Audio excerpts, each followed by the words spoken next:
Thanks, Amber. We are celebrating Black History Month by highlighting Black-owned businesses in our area. Today, we're talking with local African fusion food truck owner and business owner now, Chef Shaw. Thanks so much for being here with us this morning. Thank you for having me this morning. Yeah, so we were talking a little bit in the break about your journey to having your restaurant, which opened a couple of years ago, started with the food truck. Kind of tell me how you got involved with all this. So about in May of 2020, we started giving out free plates.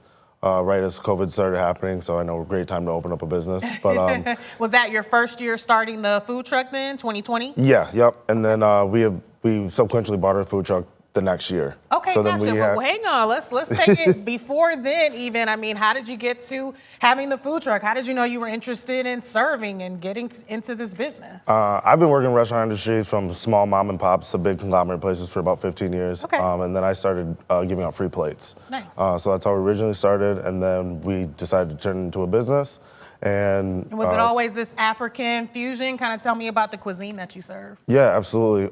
So we do Latin American and East African street food with a lot of multicultural dishes, and it's something that represents my kids and something that I would like to give to them at some point. Is this your website that we're seeing here? What are some of these images? Yeah, yep. So there's some images of our food truck out at downtown Grand Rapids. We have some of our tacos, our pilau bowl on there, and our chapati wraps.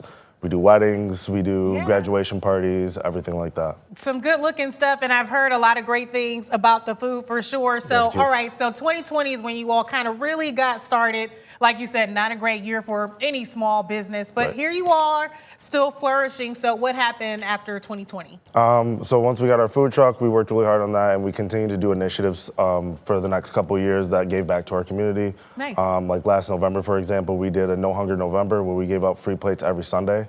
To anybody, no questions asked, just come on in and grab a hot plate of food. Wow. And then we also have another initiative to uplift our community called Tacos for A's, where any grade school student can come in with an A on their report card or A on their homework and get free taco. That is really cool. Why is it important to you to have that aspect as well? I mean, you could just serve good food and you're like, hey, I'm doing my part, but why is it you want to do more? I just feel like it's a greater calling to give back to your community that gives to you and that pays your bills. So, I mean, giving back to them has been our number one concept since we started. Yeah, so it's kind of what has been the response to the food and the restaurant and the food truck? Like, what has the community been saying about this food? We've had a great community reception with the food, from online reviewers to winning taco competitions, the Grand Taco Competition, and a couple other competitions we have won too and gotten awards for. So it's been a great reception. Grand Rapids has really been loving on us lately. Yeah, people are feeling it, obviously. Okay, seeing more images of the food now. Tell me more, give me more details as to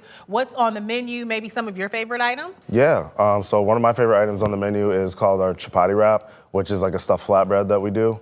So you pick your protein. It comes with a fresh salad on them that's called kachumbari. Okay. That's like a chunky salad with tomato, cucumber, red onion. And then we serve lots of things from vegan, vegetarian options. We also have some gluten-free options on our menu as well. But yeah, lots of placeholders, lots of different proteins, and you know, the dippy tacos that everybody likes, the birria tacos. Yes, those are so good. Someone here at the station was saying that's what they wanted to try for sure. Tell me where you all are located.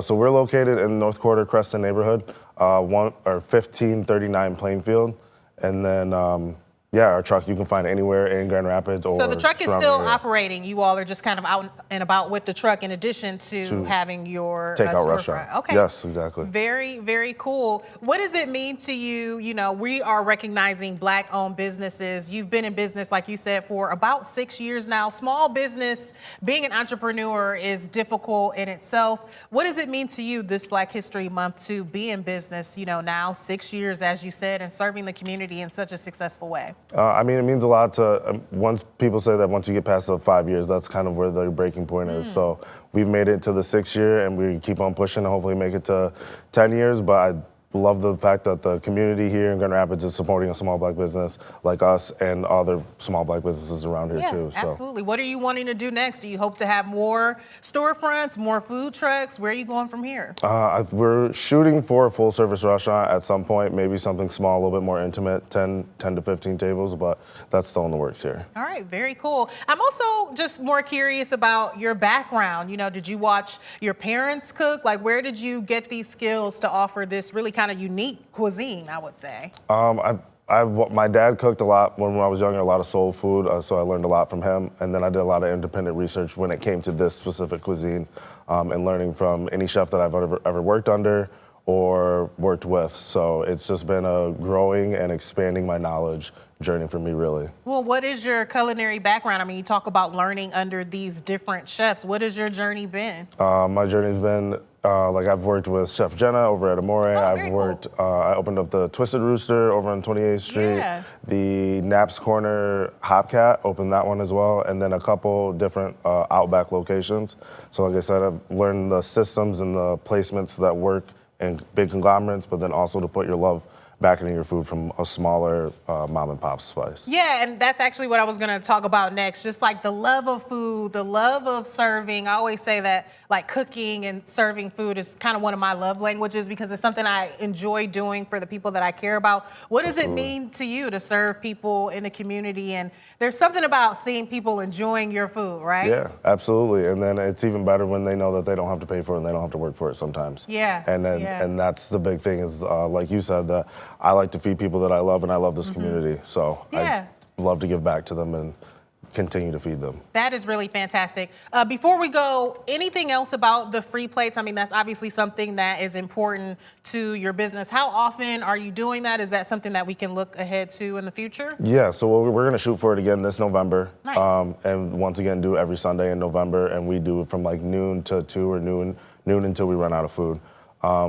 We usually do one more free event like that throughout the year. We might do one for our anniversary coming up. Nice. In Which May. will be May? Okay. Yep, first week of May. So we might have a big party and throw some free food out for that too as well. All right, really cool stuff. Chef Shaw, really great meeting you this morning and wishing you all the best. Thank you, appreciate you so much for having me. We're back right after this.